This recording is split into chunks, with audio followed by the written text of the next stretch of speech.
Ni siku nyingine tena leo ikiwa ni tarehe 8 mwezi Novemba mwaka 2021. Naitwa Bella Masangano na kukaribisha katika taarifa hii ya habari, ambapo kwanza kabisa na kuletea muktasari wa habari.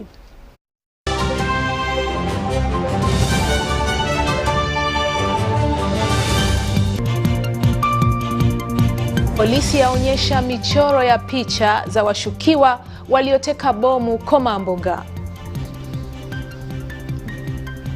Mchezo wa bungee jumping washika kasi mji wa Jinja. Maandamano waandamana Ethiopia kuiunga mkono serikali ya Abiy Ahmed.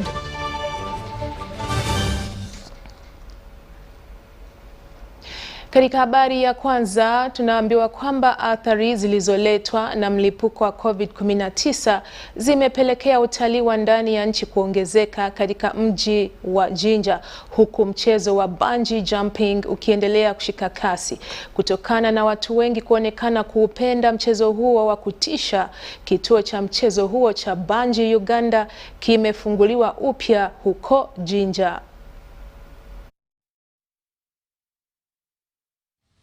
Athari zilizotokana na mlipuko wa COVID-19 hazijawazuia watu wengi mjini Jinja kuchangamkia mchezo wa kujifunga kamba na kujipima ukakamavu kwa kuruka majini, bungee jumping.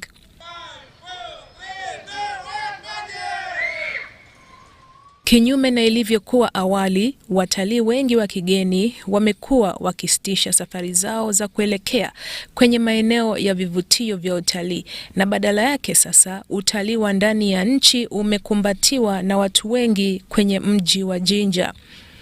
Hii ni ishara tosha kwamba Uganda iko tayari kuinua tena sekta ya utalii. Bungee Uganda is a center of activity in Uganda. Yeah, so we do like bungee jumping, quad biking, tipping the Nile, yes, and many more activities in Jinja. Yeah, we have also Hata hivyo kumeibuka malalamiko kuhusu muda wa curfew, ambapo watu wengi nchini wangependa muda huo upunguzwe ili waweze kujishughulisha zaidi. But luckily you're seeing people freeing up now. I think the main problem now is the curfew, to be fair. 7 o'clock is very early. Kufunguliwa tena kwa kituo cha mchezo wa bungee jumping cha bungee Uganda kumewavutia sana wakazi wa Jinja ambao wameonekana kushiriki kwenye shughuli za utalii. Tofauti na ilivyo sasa, zamani wakazi wa mji wa Jinja walikuwa wanaogopa kushiriki mchezo wa kutisha wa bungee jumping na mwingine wa kujivinjari kwenye mto wa mwamba wa rafting and tubing. Hata hivyo, tahadhari huchukuliwa kwa wote wanaoshiriki michezo hiyo.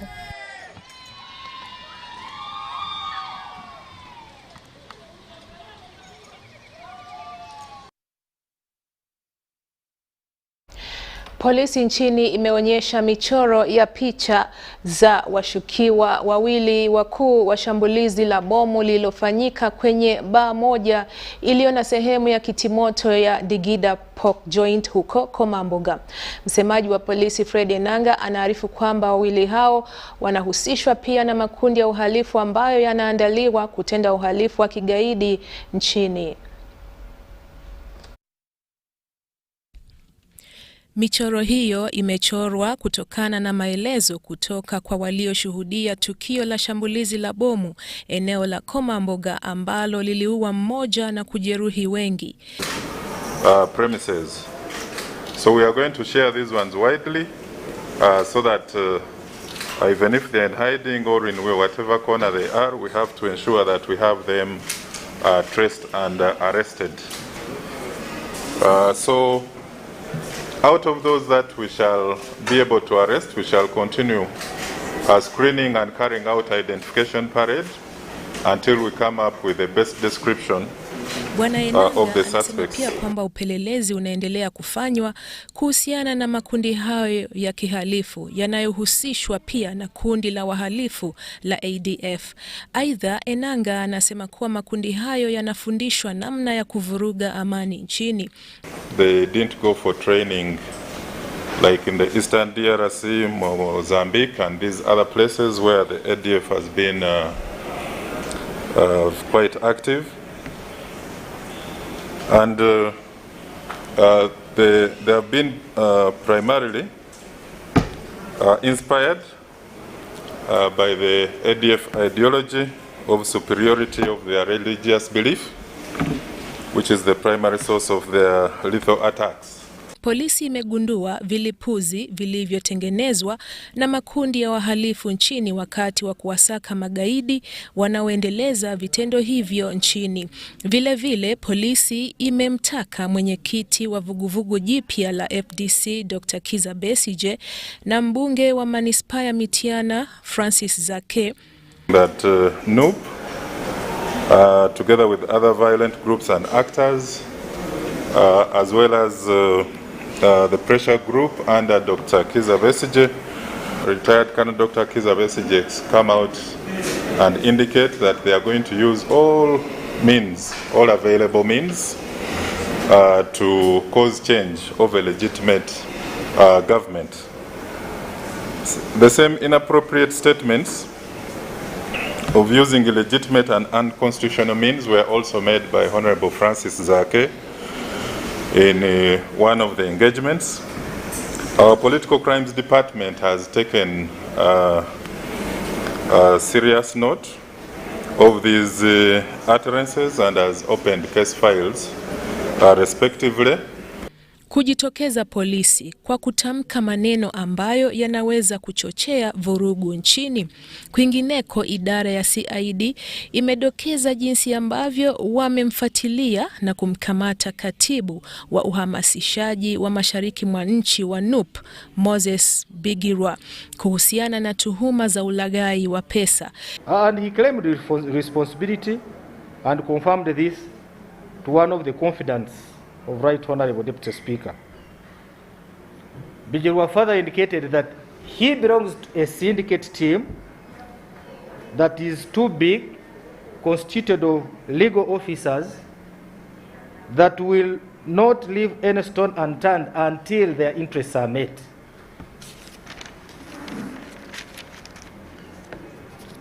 During that conversation, Bigirwa said, for starters, they needed 100 million to cease fire.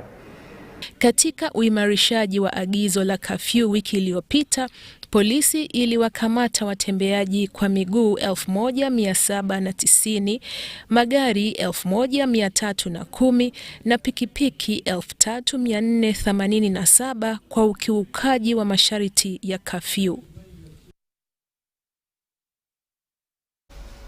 Chama pinzani cha FDC kimeishauri serikali kupunguza gharama za matumizi kwenye barabara kuu mpya ya Entebbe Express Highway. Naibu msemaji wa chama hicho John Chikonyogo anasema kwamba jamii itaitelekeza barabara hiyo kutokana na gharama kubwa za matumizi, ambapo serikali itashindwa kupata mrejesho wa pesa za mkopo ilizotumia kuijenga barabara hiyo. Waandishi wa habari kwenye makao makuu yaliyoko na Janankumbi, msemaji wa FDC John Chikonyogo alionyesha kutoridhika kwake na gharama za matumizi ya barabara kuu mpya ya Entebbe Express Highway.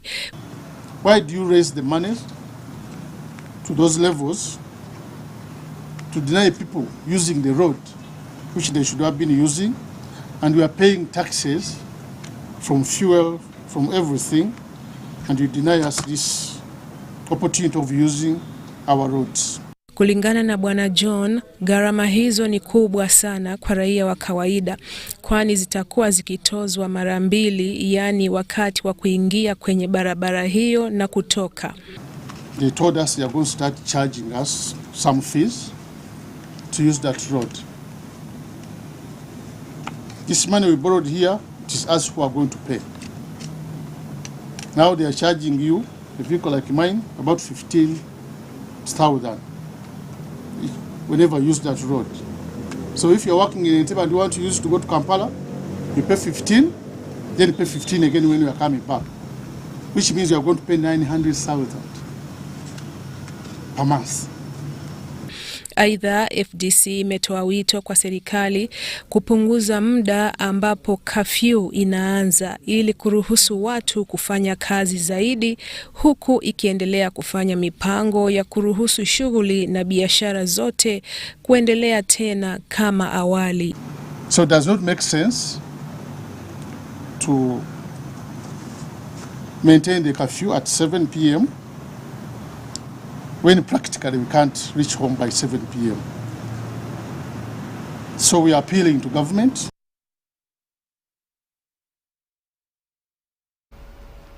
Wanasayansi watafiti wa masuala ya rutuba za udongo na wadudu na vijidudu ndani yake kutoka mlima wa Makerere wameungana na wanasayansi wengine kubaini namna ambavyo wanaweza kuwageuza wadudu walio hatari kwa mazao kuwa wadudu muhimu. Wakiongozwa na Profesa Nicholas Kajimu, watafiti hao wa kisayansi wamearifu kwamba minyoo inapozidi kwenye udongo inakuwa hatari kwa mimea. When we want them, we have techniques of going to your garden, extract them, mass produce them, and release them to the farmers. And we work in collaboration with the big institutions which our farmers are aware, that is narrow. Initially in nature, the pests you are having for your crops, they have natural enemies. And these natural enemies include some worms or what we call nematodes, and these worms are the one which we want to mass produce. These worms are insect killing worms because of nematodes. So there are more nematodes here, and there are different species. The species in Uganda is more severe. It causes more damage than the one which occurs in Ntungamo. Not that Ntungamo has no nematodes, they are there, but the species is different. So the species here is more severe, and it has killed most bananas and has gone. And that's how the paint picture is.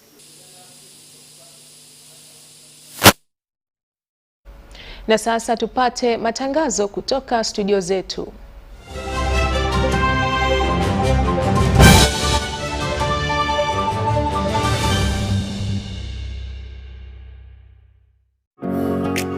It's no secret that ICT makes learning easy. The strides made in our field could not be possible without it.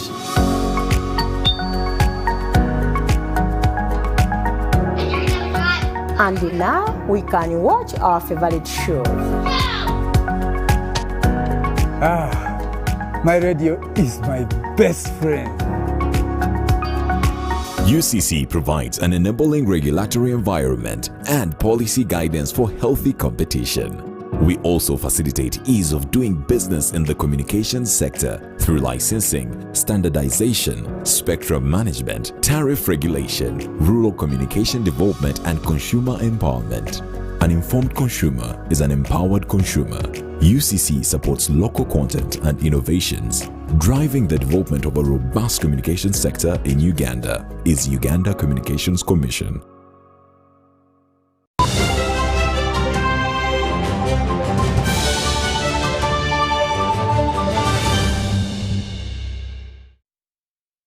Unaendelea kutizama taarifa hii kutoka hapa UBC TV.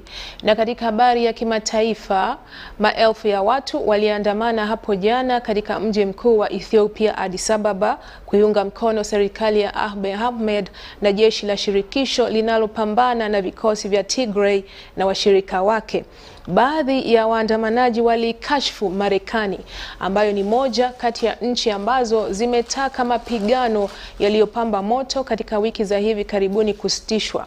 Hata hivyo, katika wiki za hivi karibuni, kundi la wapiganaji wa TPLF limedai kupata ushindi, huku likikamata miji iliyoko umbali wa kilomita 400 kutoka mji mkuu wa Addis Ababa. Earlier, countries including the United States, Denmark and Italy asked their personnel in Ethiopia to evacuate. Some protesters denounced the United States and some other countries who have called for a ceasefire. They say they don't want interference from abroad. Today we have shown them that Addis Ababa is not under siege and nothing happened on the city. The young generation should avoid the fake news that could damage our moral fabric.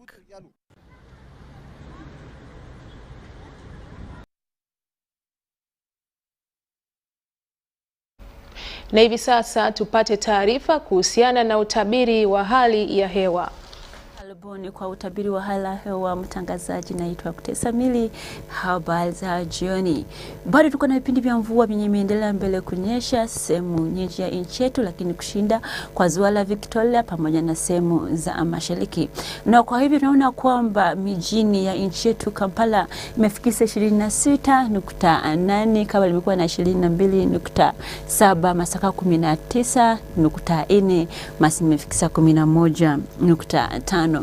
Na hii imetokea kwa ajili ya mkanda ya mvua yenye bado imeenea ndani la Afrika pamoja na ndani la nchi yetu, na upepo baridi unatoka sehemu za Bahari la Hindi kuingia ndani la nchi yetu, na vipindi vya ziwa la Victoria ndio vipindi vya mvua tumeendelea mbele kupata siku hizi. Lakini kesho asubuhi tajua kwa mkanda vipindi vya mvua ya lashalasha kusini la nchi yetu, lakini sehemu za kaskazini la nchi yetu wanaenda kuwa na vipindi vya jua kuchomoza na mchanganyiko la mawingu.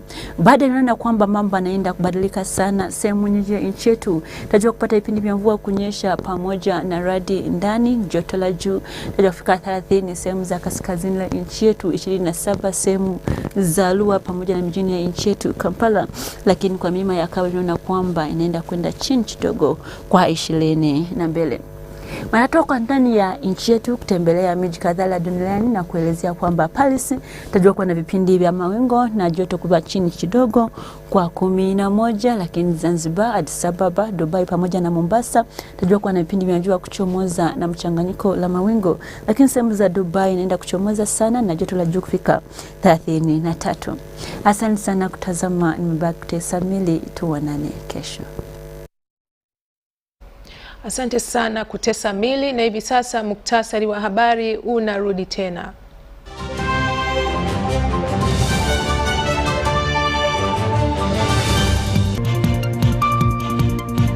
Polisi yaonyesha michoro ya picha za washukiwa wanaodaiwa kuteka bomu Komamboga. Mchezo wa bungee jumping washika kasi mji wa Jinja. Maandamano Ethiopia yafanyika kuiunga mkono serikali ya Abiy Ahmed.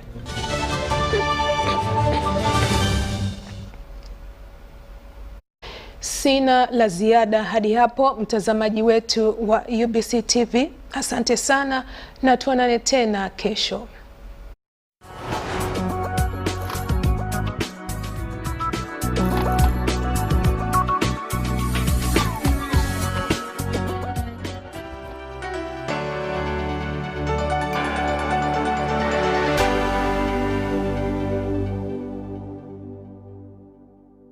Have you ever wondered why we were all immunized when we were born of polio? Wangu wataka 3 miaka 3 wazate bangu